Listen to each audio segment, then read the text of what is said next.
দর্শক, আজ আমরা তারিফ নামটি সম্পর্কে জানব। এই নামটি ইসলামিক নাম কিনা, এই নামটি রাখা যাবে কিনা, এর অর্থ কি বা এটি কোন ভাষার শব্দ, সেসব সম্পর্কে বিস্তারিত জানব। তো আসসালামু আলাইকুম দর্শক, আপনারা দেখছেন আব্দুল্লাহ ভিডি। ইসলামে সুন্দর নাম রাখার ব্যাপারে বেশ তাগিদ দেওয়া হয়েছে। মুসলিম শরীফের এক হাদিসে এসেছে, প্রত্যেক মানুষের উপর তার নামের প্রভাব পড়ে।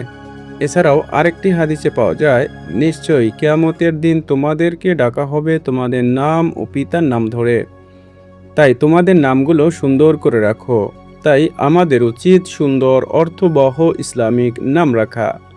তবে যে সকল নাম বিধর্মীদের নামের সাথে মিলে যায়, সেরকম নাম না রাখাই উত্তম। যদি প্রশ্ন করেন, তারিফ নামটি কি ইসলামিক নাম? হ্যাঁ, এই নামটি একটি ইসলামিক নাম।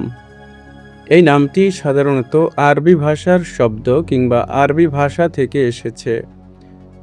এই নামটি সাধারণত মুসলিম ছেলে শিশুদের নাম হিসেবে রাখা হয়ে থাকে। আপনাদের নামের অর্থ জানতে কিংবা ভিডিও পেতে কমেন্টে নামটি লিখে সাবস্ক্রাইব করে রাখতে পারেন। তারিফ নামের অর্থ হচ্ছে বিরল জিনিস বা দুর্লভ বস্তু কিংবা প্রশংসা।